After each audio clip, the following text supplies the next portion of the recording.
سرد شام کی تند ہوا چھوٹے سے ڈرائنگ روم کی کھڑکی سے ٹکرا رہی تھی۔ عائزہ نے کانپتے ہاتھوں سے چائے کی پیالیاں ٹرے میں سجائی۔ اس کا ذہن اس وقت چائے کے لوازمات پر نہیں بلکہ اسپتال کے ICU وارڈ میں وینٹیلیٹر پر زندگی اور موت کی جنگ لڑتے اپنے 14 سالہ بھائی دانیال پر اٹکا ہوا تھا۔ ڈاکٹروں نے صاف کہہ دیا تھا کہ اگر 48 گھنٹوں کے اندر 15 لاکھ روپے کا انتظام نہ ہوا تو وہ دوا بند کر دیں گے۔ ایک معمولی پرائیویٹ فرم میں 30,000 کی نوکری کرنے والی لڑکی کے لیے رقم ایک خواب سے کم نہیں تھی۔ اسی مایوسی کے عالم میں اس کے تایا سلیم صاحب ایک ایسا سودا لے کر آئے تھے جس نے عائزہ کی روح تک جھنجھوڑ کر رکھ دیا تھا۔ سلیم صاحب بزنس میں ارسلان مرزا کے والد کے لاکھوں کے مقروض تھے اور دیوالیہ ہونے کے قریب تھے۔ انہوں نے اپنی جان چھڑانے کے لیے ارسلان کے خاندان کے سامنے عائزہ کا رشتہ شرط پر پیش کیا تھا کہ ارسلان ان کا سارا قرض معاف کر دے گا۔ ارسلان مرزا جو شہر کا مانا ہوا بے رحم بزنس ٹائکون تھا، اس رشتے کے لیے تیار تو ہو گیا، مگر اس کی نظر میں عائزہ ایک لالچی اور موقع پرست لڑکی تھی جو دولت کی خاطر ایک اجنبی سے سودا کر رہی تھی۔ ڈرائنگ روم کا دروازہ کھلا اور سلیم صاحب کے پیچھے ایک طویل القامت گہری سیاہ شیروانی میں ملبوس شخص داخل ہوا۔ اس کے چہرے پر بلا کا تکبر اور آنکھوں میں گہری سردی تھی۔ یہ ارسلان مرزا تھا۔ اس کی آمد سے کمرے کی فضا یکسر بوجھل ہوگی۔ سلیم صاحب نے گھبراہٹ میں اصرار کیا، ارسلان بیٹا تشریف رکھیے، یہ عائزہ ہے میری بھتیجی۔ ارسلان نے صوفے پر بیٹھنے کے بجائے کھڑے کھڑے عائزہ پر ایک سرسری حقارت امیز نظر ڈالی۔ عائزہ نے نظریں جھکا لی، اس کے ہاتھ ٹرے کو تھامے ہلکے سے کانپ رہے تھے۔ سلیم صاحب ماحول کا دباؤ محسوس کرتے ہوئے جلدی سے بولے، میں ذرا باہر تک دیکھتا ہوں، آپ لوگ بات کر لیں۔ وہ گویا اس بوجھل ماحول سے بھاگنے کا بہانہ ڈھونڈ رہے تھے۔ کمرے میں اب صرف ارسلان اور عائزہ تھے۔ ارسلان 2 قدم آگے بڑھا، اس کے بوٹوں کی آواز خاموش کمرے میں واضح سنائی دی۔ اس نے اپنی گھڑی دیکھی اور انتہائی سرد حاکمانہ لہجے میں بولا، مجھے فضول کی رسمی باتوں کی نہ عادت ہے اور نہ ہی میرے پاس وقت ہے، اس لیے بہتر ہے کہ ہم سیدھی بات کریں۔ عائزہ نام ہے نا آپ کا؟ عائزہ نے اس بات میں سر ہلایا، اس کی زبان تالو سے چپک گئی۔ ارسلان تیکھے لہجے میں مسکرایا جس میں طنز صاف نمایاں تھا، شاندار، تو عائزہ صاحبہ آپ کے تایا نے جو سودا میرے سامنے رکھا ہے میں اسے قبول کر چکا ہوں۔ مرزا انڈسٹریز کے لیے 15-20 لاکھ کی رقم کوئی حیثیت نہیں رکھتی، لیکن میں بزنس میں کبھی بھی گھاٹے کا سودا نہیں کرتا۔ جب میں قیمت پوری ادا کر رہا ہوں تو مجھے بدلے میں چیز بھی اپنی مرضی کی چاہیے۔ چیز کا لفظ عائزہ کے دل پر تیر کی طرح لگا تھا۔ اس نے تڑپ کر نظر اٹھائی، اس کی آنکھوں میں آنسو تھے مگر خودداری اب بھی باقی تھی۔ میں کوئی چیز نہیں ہوں مرزا صاحب۔ واقعی؟ ارسلان نے ابرو چکائے، اس کا لہجہ مزید سخت ہو گیا۔ جو لڑکیاں خوددار ہوتی ہیں وہ اپنے تایا کے قرضے اور بھائی کے علاج کی آڑ میں اپنی قیمت نہیں لگواتی۔ آپ اس پرائیویٹ فرم میں جتنا سال بھر میں کماتی ہیں میں ایک دن میں اپنے ملازمین کو بونس میں بانٹ دیتا ہوں، اس لیے یہ معصومیت کا ڈرامہ میرے سامنے کرنے کی ضرورت نہیں ہے۔ آپ کو پیسہ چاہیے اور مجھے اپنے والدین کی ضد پوری کرنی ہے، بس اتنی سی بات ہے۔ عائزہ کا دل چاہا کہ وہ چیخ چیخ کر کہے کہ وہ یہ سب صرف اپنے مرتے ہوئے بھائی کے لیے کری ہے، لیکن وہ جانتی تھی کہ اس وقت اس کا غرور اس کے بھائی کی زندگی سے بڑا نہیں تھا۔ اس نے گہرا سانس لیا اور اپنی آواز کو مستحکم کرتے ہوئے کہا، آپ کو مجھ سے کیا چاہیے؟ ارسلان اس کے اس تیکھے پن پر اندر ہی اندر تھوڑا حیران ہوا مگر چہرے پر وہی سختی برقرار رکھتے ہوئے بولا، میری کچھ شرائط ہیں جنہیں آپ کو ہر حال میں ماننا ہوگا۔ پہلی بات، نکاح کے بعد آپ مرزا ہاؤس میں صرف ایک نام کی بیوی بن کر رہیں گی۔ میری زندگی، میرے بزنس اور میرے فیصلوں میں آپ کی مداخلت صفر ہوگی۔ دوسری بات، میرے دوستوں اور بزنس سرکل میں آپ کا اٹھنا بیٹھنا ویسے ہی ہوگا جیسا ایک مرزا خاندان کی بہو کا ہونا چاہیے۔ وہاں آپ کے ماضی کی یہ غربت یا مظلومیت جھلکنے نہیں چاہیے۔ اور تیسری سب سے اہم بات، ارسلان عائزہ کے بالکل قریب آیا اور جھک کر دھیمی مگر شفاف آواز میں کہا، اسے کسی قسم کی محبت، ہمدردی یا میاں بیوی والے رشتے کی امید مت رکھیے گا۔ ہماری شادی محض ایک کاغذ کا ٹکڑا ہے جس کی میعاد اس وقت تک ہے جب تک میں چاہوں۔ عائزہ نے اپنے ہونٹ دانتوں تلے دبا لیے تاکہ اس کی سسکی نہ نکل جائے۔ حقیقت پر مبنی یہ جملے اس کی روح کو زخمی کر رہے تھے۔ اس نے اپنے بیمار بھائی کا چہرہ تصور میں لایا جو ہسپتال کے بستر پر سانسوں کے لیے تڑپ رہا تھا، اور پھر ارسلان کی طرف دیکھا۔ مجھے آپ کی تمام شرائط منظور ہیں، عائزہ نے انتہائی دھیمی مگر واضح آواز میں کہا۔ مجھے آپ کی دولت سے کوئی غرض نہیں ہے اور نہ ہی آپ کے کسی رشتے سے۔ مجھے صرف وہ رقم چاہیے جو میرے بھائی کی زندگی کے لیے ضروری ہے۔ ارسلان نے اس کی بات سن کر جیب سے چیک بک نکالی، اس پر ایک خطی رقم لکھی اور اسے ٹرے کے پاس میز پر رکھ دیا۔ یہ لو تمہاری قیمت کا پہلا حصہ۔ کل صبح نکاح ہوگا، بالکل سادگی سے، کوئی دھوم دھام نہیں ہوگی۔ تیار رہنا، میری گاڑی تمہیں لینے آئے گی۔ یہ کہہ کر ارسلان ایک لمحہ بھی رکے بغیر ڈرائنگ روم سے باہر نکل گیا۔ اس کے جانے کے بعد عائزہ کے گھٹنے جواب دے گئے اور وہ فرش پر بیٹھ گئی۔ اس نے کانپتے ہاتھوں سے وہ چیک اٹھایا۔ یہ اس کے بھائی کی زندگی کا پروانہ تھا، جس کی قیمت اس نے اپنی پوری زندگی کا سکون ہار کر چکائی تھی۔ اگلے دن سورج کی پہلی کرن کے ساتھ ہی مرزا ہاؤس کی ایک گاڑی عائزہ کے گھر کے باہر آ کر رکی۔ نہ کوئی شہنائی تھی، نہ مہندی کی خوشبو اور نہ ہی شادی کا کوئی جشن۔ عائزہ نے ایک سادہ سا سفید سوٹ پہن رکھا تھا جس پر کوئی بھاری کڑھائی یا کام نہیں تھا۔ اس کی آنکھوں کے گرد جاگنے کے باعث سیاہ حلقے پڑ چکے تھے۔ محلے کی ایک دو خواتین اور سلیم صاحب کی موجودگی میں مولوی صاحب نے نکاح پڑھایا۔ ارسلان مرزا وہاں موجود تھا، مگر اس کے چہرے پر روایتی دلہے والی کوئی خوشی یا تاثر نہیں تھا۔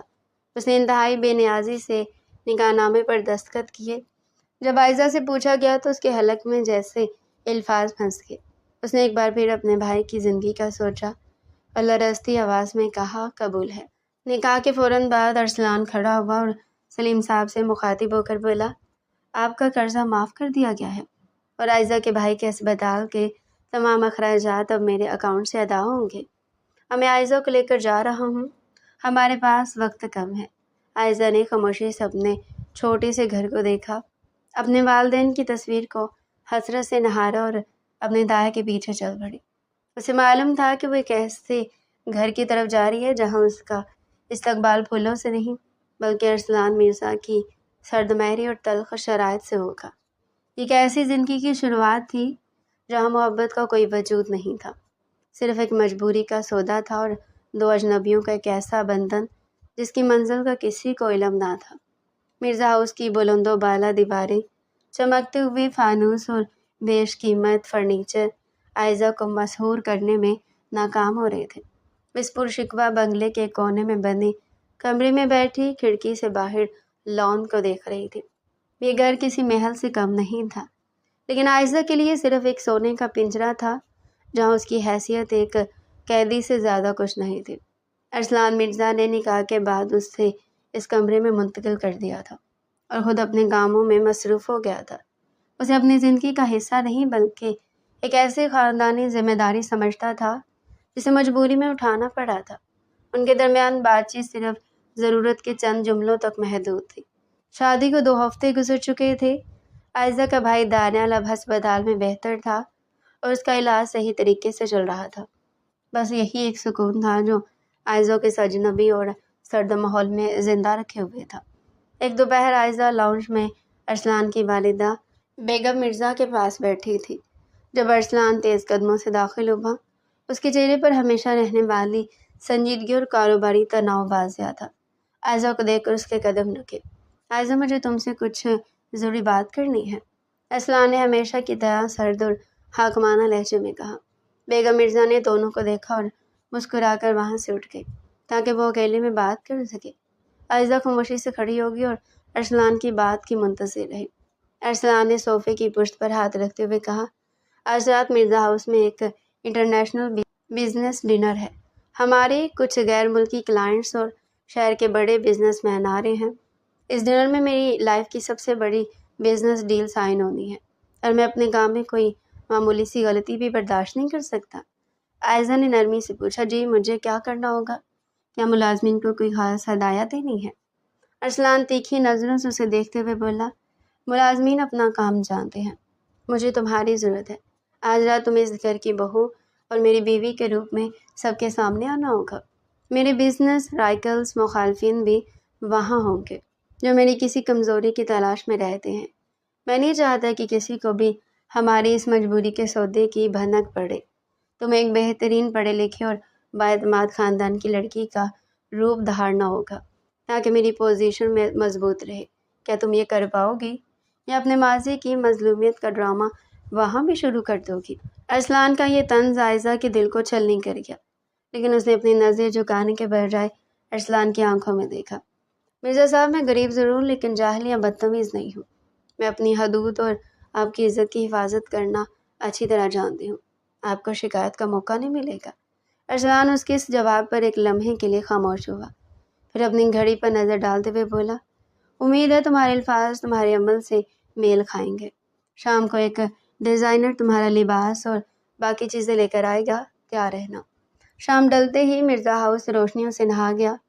مہنگے لباسوں میں ملبوس مہمانوں کی آمد شروع ہو چکی تھی۔ عائزہ نے ڈیزائنر کا لایا ہوا ایک نفیس گہرے نیلے رنگ کا سادہ مگر خوبصورت لباس پہن رکھا تھا، جس پر ہلکا سا کام تھا۔ اس کے چہرے پر ہلکا سا میک اپ اور بالوں کا سادہ جوڑا اس کی شخصیت کو انتہائی باوقار بنا رہا تھا۔ جب وہ سیڑھیوں سے نیچے اتری تو ہال میں موجود کئی نظریں اس پر ٹک گئی۔ ارسلان جو اپنے کلائنٹ سے بات کر رہا تھا، اسے دیکھ کر ایک پل کے لیے ٹھٹک گیا۔ وہ عائزہ کی سادگی اور وقار کی توقع نہیں کر رہا تھا۔ ارسلان آگے بڑھا اور عائزہ کے قریب آ کر دھیمی آواز میں بولا، اچھی لگ رہی ہو، اب میرے ساتھ چلو اور یاد رکھنا چہرے پر مسکراہٹ ہونی چاہیے۔ عائزہ نے خاموشی سے اس کا ساتھ دیا اور ارسلان کے اشارے پر مہمانوں سے مسکرا کر ملتی رہی۔ اس کی انگریزی اور گفتگو کا انداز اتنا نفیس تھا کہ غیر ملکی کلائنٹس اسے کافی متاثر نظر آئے۔ ارسلان اندر ہی اندر پرسکون محسوس کر رہا تھا کہ اس کا پلان ٹھیک چل رہا ہے۔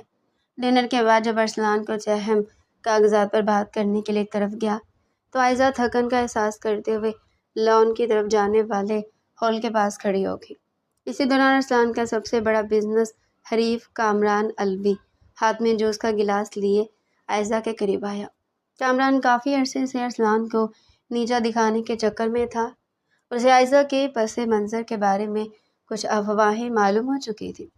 تو آپ ہیں مسز ارسلان مرزا؟ کامران نے عائزہ کو سر سے پاؤں تک دیکھتے ہوئے طنزیہ انداز میں کہا۔ ماننا پڑے گا ارسلان کو پسند اچھی ہے، لیکن سنا ہے مرزا صاحب نے یہ سودا بہت سستا کیا ہے، ایک چھوٹے گھر کی لڑکی کو اتنے بڑے محل کی ملکہ بنا دیا۔ عائزہ نے کامران کی بدتمیزی اور طنز کو فوراً بھانپ لیا۔ اس نے اپنے اعصاب پر قابو رکھا اور انتہائی پرسکون مگر مضبوط لہجے میں کہا، محل صرف اینٹ اور پتھر کے بنے مکان کو کہتے ہیں مسٹر الوی، اور وہاں رہنے والے اپنے ظرف سے پہچانے جاتے ہیں۔ ارسلان مرزا کا ظرف اور ان کا بزنس دونوں اتنے بلند ہے کہ ہر کسی کی نظر وہاں تک نہیں پہنچ سکتی۔ کامران کو اس جواب کی امید نہیں تھی۔ اس نے تل ملا کر ایک قدم اور آگے بڑھایا اور دھیمی زہر آلود آواز میں بولا، زیادہ اڑنے کی ضرورت نہیں ہے۔ میں جانتا ہوں کہ تمہارے دایا نے کس طرح تمہیں ارسلان کے آگے بھیجا ہے اور تم کتنی مجبور ہو۔ اگر پیسے کا ہی مسئلہ تھا تو مجھ سے بات کر لیتی، میں ارسلان سے زیادہ قیمت لگا سکتا تھا۔ یہ جملہ عائزہ کی خودداری پر سیدھا حملہ تھا۔ عائزہ کی آنکھوں میں غصے کی چمک ابھری، لیکن اس نے تماشا بنانے کے بجائے انتہائی خوبصورتی اور سختی سے جواب دیا۔ اس نے اپنی آواز کو اتنا بلند رکھا کہ آس پاس کھڑے 2-3 بڑے بزنس مین بھی سن سکے۔ مسٹر کامران الوی، عائزہ نے انتہائی سرد اور کرخت لہجے میں کہا، قیمت ان چیزوں کی لگائی جاتی ہے جو بازار میں بکنے کے لیے کھڑی ہوں اور جن کی اپنی کوئی اوقات نہ ہو۔ مرزا خاندان کی بہو کی عزت اور شرافت خریدنا آپ جیسے لوگوں کی سوچ سے بہت دور کی بات ہے۔ آپ یہاں ایک بزنس گیسٹ کی حیثیت سے آئے ہیں تو بہتر ہوگا اپنی اوقات اور حدود میں رہ کر بات کریں۔ اگر آپ کو بزنس میں ارسلان مرزا سے مقابلہ کرنا ہے تو مارکیٹ میں اپنی صلاحیت دکھائیں، کسی کی ذاتی زندگی پر تبصرہ کر کے اپنی کمظرفی کا ثبوت نہ دیں۔ آس پاس کھڑے لوگ کامران کو دیکھنے لگے اور کامران شرمندگی اور غصے سے سرخ ہو گیا۔ وہ بغیر کچھ کہے وہاں سے تیزی سے نکل گیا۔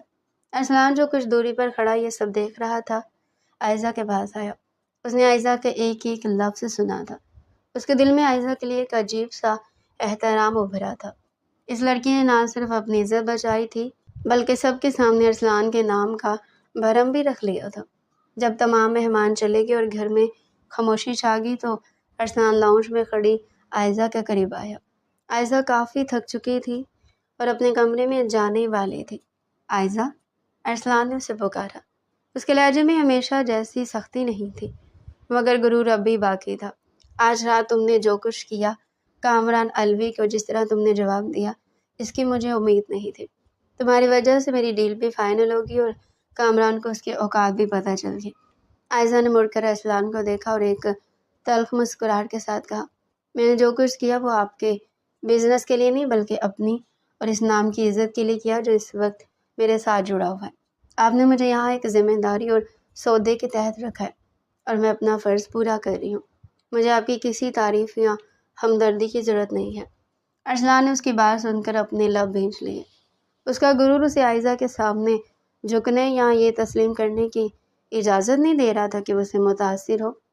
اس نے اپنے رویے کو دوبارہ سخت کرتے ہوئے کہا، اچھی بات ہے کہ تم اپنی حیثیت اور اس گھر کے اصولوں کا سمجھتی ہو۔ تم اپنے کمرے میں جا سکتی ہو۔ عائزہ خاموشی سے پلٹ گئی اور سیڑھیاں چڑھنے لگی۔ ارسلان اسے جاتے ہوئے دیکھتا رہا۔ اس کا دل اسے کہہ رہا تھا کہ عائزہ ویسی لالچی لڑکی نہیں ہے جیسا وہ سمجھ رہا تھا، مگر اس کا دماغ اس حقیقت کو تسلیم کرنے سے انکاری تھا۔ یہ عائزہ کا پہلا امتحان تھا جس میں وہ سرخرو ہو چکی تھی۔ بزنس ڈنر کی اس رات کے بعد مرزا ہاؤس کی فضاؤں میں ایک خاموش تبدیلی آ چکی تھی۔ ارسلان مرزا جو عائزہ کو محض ایک سودا اور خاندانی ذمہ داری سمجھتا تھا، اب اسے ایک نئی نظر سے دیکھنے پر مجبور ہو گیا تھا۔ عائزہ کی خودداری، اس کا وقار اور سب سے بڑھ کر اس کا بیگم مرزا کے ساتھ انتہائی محبت اور احترام کا رشتہ ارسلان کے دل کی سخت برف کو آہستہ آہستہ پگھلا رہا تھا، مگر اس کا صدیوں پرانا غرور ابھی اس کے راستے کی سب سے بڑی دیوار تھا۔ ایک شام ارسلان اپنے آفس کے کیبن میں بیٹھا کچھ پرانی فائلیں دیکھ رہا تھا۔ اس کے سامنے سلیم صاحب عائزہ کے تھا کہ بزنس اکاؤنٹس اور قرضے کی تفصیلات آ گئی۔ فائلوں کو کھنگالتے ہوئے اس کی نظر ہسپتال کے ان بلز پر پڑی جو عائزہ کے بھائی دانیال کے علاج کے لیے مرزا انڈسٹریز کی طرف سے ادا کیے گئے تھے۔ اسی دوران اس کے فنانس مینیجر نے اسے ایک ایسی حقیقت سے آگاہ کیا جس نے ارسلان کے پیروں تلے سے زمین نکال دی۔ سر، آپ نے جو 15 لاکھ کا چیک عائزہ صاحب کو نکاح سے پہلے دیا تھا وہ انہوں نے اپنے نام پر کیش نہیں کروایا، بلکہ وہ رقم براہ راست ہسپتال کے ٹرسٹ اکاؤنٹ میں جمع ہوئی تھی تاکہ ان کے 14 سالہ بھائی کا فوری آپریشن ہو سکے۔ انہوں نے اس رقم میں سے 1 روپیہ بھی اپنی ذات یا اپنے دائیں کے لیے استعمال نہیں کیا۔ سلیم صاحب نے اپنے قرضے معاف کروانے کے لیے عائزہ صاحب کی مجبوری کا فائدہ اٹھایا تھا۔ عائزہ صاحبہ خود اس سودے کے حق میں نہیں تھی۔ فنانس مینیجر کی بات ارسلان کے کانوں میں ہتھوڑوں کی طرح لگی۔ ماضی کے تمام مناظر اس کی آنکھوں کے سامنے گھوم گئے۔ عائزہ کا وہ روتا ہوا چہرہ، اس کی لرزتی ہوئی آواز جب اس نے کہا تھا کہ میں کوئی چیز نہیں ہوں مرزا صاحب، اور پھر اس کا یہ کہنا کہ مجھے آپ کی دولت سے کوئی غرض نہیں ہے۔ ارسلان کو اپنی ہر بدتمیزی، ہر طنز اور اپنی وہ تمام سخت شرائط یاد آنے لگی جو اس نے ایک معصوم اور مجبور لڑکی پر مسلط کی تھی۔ اسے اپنی ذات سے شدید ندامت اور پشیمانی کا احساس ہونے لگا۔ وہ جس لڑکی کو لالچی سمجھ رہا تھا وہ تو اپنے بھائی کی زندگی کی خاطر اپنی ہستی کا سودا کر بیٹھی تھی۔ ارسلان نے اسی وقت آفس کا کام چھوڑا اور گاڑی تیز رفتاری سے دوڑاتا ہوا مرزا ہاؤس پہنچا۔ جب وہ لاؤنج میں داخل ہوا تو وہاں خاموشی تھی۔ وہ سیدھا عائزہ کے کمرے کی طرف بڑھا۔ دروازہ ہلکا سا کھلا تھا۔ عائزہ جائے نماز پر بیٹھی دعا مانگ رہی تھی۔ اس کے کندھے سسکیاں لینے کے باعث ہل رہے تھے اور وہ نہایت عاجزی سے اپنے بھائی کی صحت اور اپنے حالات کے لیے رو رو کر خدا سے التجا کر رہی تھی۔ ارسلان وہی رک گیا۔ اس کا دل چاہا کہ وہ آگے بڑھے اور اس کے سارے آنسو اپنے ہاتھوں سے صاف کر دے، مگر اس کے اندر کی شرمندگی نے اسے وہیں جکڑ لیا۔ جب عائزہ دعا مانگ کر اٹھی اور مڑی تو سامنے ارسلان کو کھڑا پا کر چونک گئی۔ اس نے جلدی سے اپنے آنسو پونچھے اور اپنے اعصاب کو سنبھالتے ہوئے پوچھا، آپ کب آئے؟ کیا آپ کو کسی چیز کی ضرورت ہے؟ ارسلان نے کوئی جواب نہیں دیا، وہ بس چند قدم آگے بڑھا اور عائزہ کے بالکل قریب آ کر رک گیا۔ اس کی آنکھوں میں ہمیشہ رہنے والی وہ حاکمانہ سردی غائب تھی، وہاں صرف گہرا پچھتاوا اور نمی تھی۔ عائزہ، ارسلان کی آواز میں ایک عجیب سا لرزش تھا۔ آج مجھے سب معلوم ہو گیا ہے۔ عائزہ نے حیرت سے اسے دیکھا۔ کیا معلوم ہو گیا؟ یہی کہ تم نے وہ 15 لاکھ روپے اپنے اوپر خرچ نہیں کیے، یہی کہ تم کوئی لالچی لڑکی نہیں ہو، بلکہ میں ہی ایک اندھا اور مغرور انسان تھا جو حقیقت کو دیکھ ہی نہیں سکا۔ میں نے تمہاری مجبوری کو تمہاری قیمت سمجھ لیا۔ عائزہ مجھے معاف کر دو۔ اذان نے اپنی زندگی میں پہلی بار کسی کے سامنے اپنے سر کو جھکایا تھا۔ عائزہ نے تلخی سے مسکرا کر اپنی نظریں پھیر لی۔ اب ان باتوں کا کیا فائدہ؟ مرزا صاحب، آپ نے جو قیمت لگانی تھی وہ لگا چکے۔ میں نے آپ کی ہر شرط مانی، آپ کے گھر کی عزت کا بھرم رکھا اور بدلے میں آپ نے مجھے صرف حقارت اور طنز دی ہے۔ میں نے تو کبھی آپ سے کسی محبت یا ہمدردی کا تقاضا بھی نہیں کیا۔ وہی تو میرا سب سے بڑا گناہ ہے۔ عائزہ، ارسلان نے تڑپ کر اس کا ہاتھ اپنے ہاتھوں میں لے لیا۔ عائزہ نے ہاتھ چھڑانے کی کوشش کی مگر ارسلان کی گرفت مضبوط تھی۔ میں نے ہمیشہ ہر رشتے کو پیسے اور کاروبار کے ترازو میں تولا ہے۔ مجھے لگتا تھا کہ دنیا کی ہر چیز خریدی جا سکتی ہے، لیکن تمہاری خودداری نے میرا یہ وہم توڑ دیا۔ میں نے پچھلے چند ہفتوں میں تمہاری روح کی خوبصورتی کو دیکھا ہے۔ میں اپنی ہر غلطی کا اعتراف کرتا ہوں، تمہارے دیے ہوئے زخموں کی تلافی کرنا چاہتا ہوں۔ مجھے ایک موقع دو عائزہ۔ عائزہ کی آنکھوں سے بھی آنسو بہنے لگے۔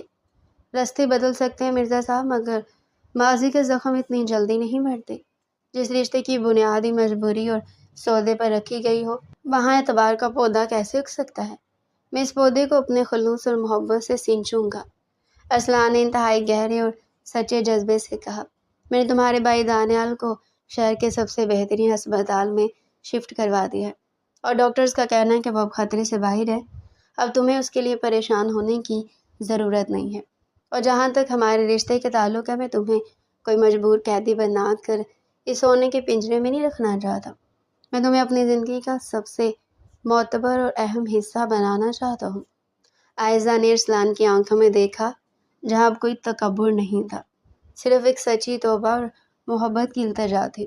وہ ارسلان کے بدلتے ہوئے رویے کو پچھلے کئی دنوں سے محسوس کر رہی تھی، مگر آج اس کے غرور کا یہ زوال اور سچی ندامت دیکھ کر عائزہ کا دل بھی پگھلنے لگا۔ وہ جانتی تھی کہ انسان سے غلطی ہو سکتی ہے، مگر غلطی کا اعتراف کرنا اور اس پر شرمندہ ہونا ایک سچے انسان کی نشانی ہے۔ عائزہ نے آہستہ سے اپنا ہاتھ ارسلان کے ہاتھوں سے نکالا، لیکن اس بار اس کے چہرے پر تلخی نہیں تھی، بلکہ ایک نرم مسکراہٹ تھی۔ رشتے صرف محبت سے نہیں چلتے ارسلان، عزت، احترام اور ایک دوسرے کا احساس ان کی اصل بنیاد ہوتے ہیں۔ اگر یہ سب قائم رہے تو ایک چھوٹا سا گھر بھی جنت بن جاتا ہے، اور اگر یہ ٹوٹ جائیں تو محل بھی قید خانہ محسوس ہوتے ہیں۔ تو پیارے ریڈرز، یہ تھا آج کا ہمارا انٹرسٹنگ شارٹ سا ناول۔ مزید اگر آپ ایسے ہی ناول ہمارے چینل پر ڈیلی سننا چاہتے ہیں تو چینل کو جلدی سے سبسکرائب کریں، ویڈیو کو لائک کریں اور کمنٹ سیکشن میں اپنی رائے لازمی دیں۔